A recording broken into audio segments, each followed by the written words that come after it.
We will discuss the Internet of Value. We are going to discuss Bitcoin. Coinbase Premium reaches an all-time high.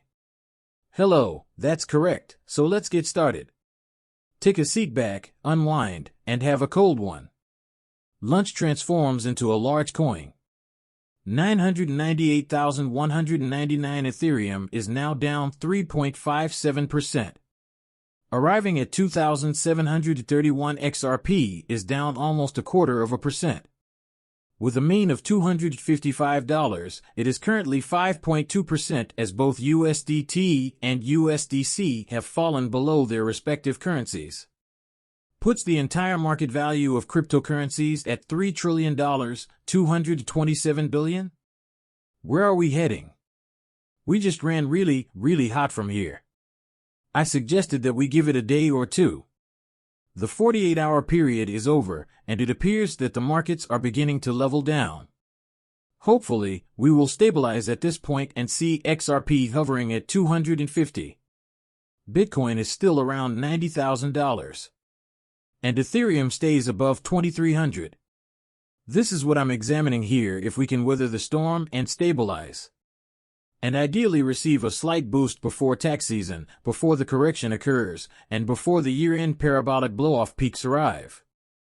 If we can't, we're sitting pretty. To escape this slow state in which we appear to have descended. We appear to have entered, and then we leave. If this is the case, these figures and targets on all the assets you have seen out there will set us up for parabolic blow-off tops.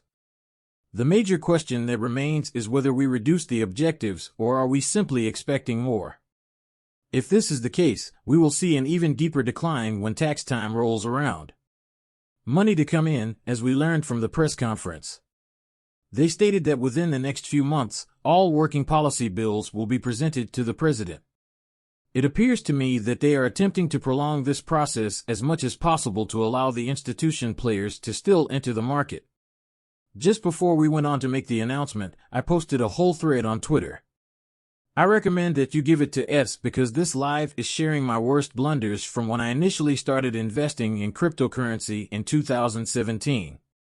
Please share your thoughts on this with me. And if you are aware of if this truly resonates with you, as I suspect that many others will know, errors are not interchangeable. I made faults with the crypto and put this out. Bitcoins. It claims that the Bitcoin Coinbase Premium Index reaches its highest point ever in 2025. Bitcoin reached its highest level of the year with an intraday high of $12,597.28. According to the report, Bitcoin's Premium Index is currently trading at 0.12, a 700% increase since it was confirmed that tariffs on Canada and Mexico would be postponed for another month. The question is whether we will see a decline in the price of Bitcoin next month as we get closer to Trump's plans regarding these tariffs. This is an intriguing subject that requires our attention. According to the MD, Bitcoin is currently trading at about 98K, just below the critical resistance that was built at 102. Its signal line is below the blue retest. When this indication is configured, it is orange. In this sense, it signals bearish momentum. People, if we keep going down, anticipate Bitcoin to drop back to the mid-$90,000 range. That's the same range in which it has been trapped from 93 to 97, and that's where it has been when it does manage to peak beyond 100,000. It is wedged between 102 and 104. As soon as we exit the sideways consolidation range, it will shatter. Bitcoin is going to crash and run like a complete mess. This is my first aim, which is 125,000. The graph. I am quite optimistic about Ando. I waited as I promised to buy Ando. I got Ando. The dollar is a fantastic investment. I wish I could have gotten it for 99 cents, but I was a little slow to get on the web, so I didn't anticipate the price drop we witnessed. And I don't even refer to it as the correction that we witnessed over the weekend, but 99 cents seemed to be the bottom on us. Yes, that was the bottom of the wick. I'm glad I got an 8 cents. It's fantastic above the bottom. Because the total cost of this item was $140. However, the fourth one-day one is visible. month are extremely optimistic. The reversal began to take effect on Sunday. Check out Andos. Going will play a major role. The initial video this morning discussed a crypto corporation situated in the United States that collaborates with some of the largest players in the industry. Is the XRP chart doing well? The 4-hour isn't showing much promise, bearish, but on the 1 day and a month when there's still this is the area hanging up there. To turn this pick around, we must rise above it at this point, which is between 290 and 288.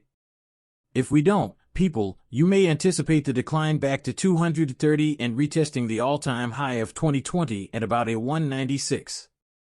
Let's watch how this develops. As the week draws to a close, we head to the White House crypt where David Stacks and important lawmakers recently conducted a brief press conference. The 45 minutes are here. This is the sole video that you have. It's 33 seconds long and you should listen to it. Listen up, America was a global leader in developing the Internet 1.0, also known as the Internet of Knowledge. In the case of the Internet 2.0, which was the Internet of Things, America led the way for everyone, not just our citizens. Finally, we are discussing Internet 3.0 today, and that's the value-based Internet. And we're taking a primary approach to it. Colleagues here brought up a few of them. First place, don't hurt anyone.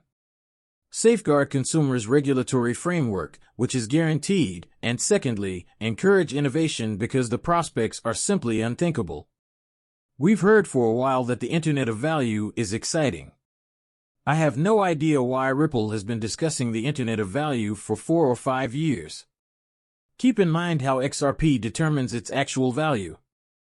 If you don't think I'm telling the truth, guess what I did? The Internet of Value is here. This post is available in its entirety on Ripple. Insights that date back to June 22nd. It was dubbed the Internet of Value in 2017. What is the Internet of Value and how does it help everyone?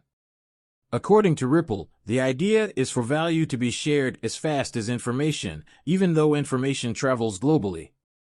In the US, it is common for a single payment to be delayed, costly, and unreliable when made from one country to another.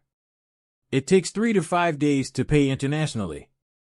It costs an average of $42 globally to settle, with a 5% mistake rate. The Internet of Value allows for value transactions such as foreign currency payments, which total more than $1.7 trillion annually and amount to $10 trillion in cross-border payments annually. Instantaneously, in the same way that people have been exchanging thoughts, pictures, and videos online for decades, and for reasons other than financial gain. Up until now, selling, purchasing, or exchanging these assets required a middleman like a bank. The Internet of Value will allow the exchange of any asset that has value to someone, including stocks, votes, frequent flyer miles or points, securities, property, music, scientific discoveries, and more. Marketplaces, including digital and physical credit card businesses, third-party books, and services like Airbnb, as well as blockchain technologies like Ripple Solutions, enable the direct movement of assets between parties without the need for a middleman. This transfer has instantaneous, permanent validation. This is how we access the valuable Internet.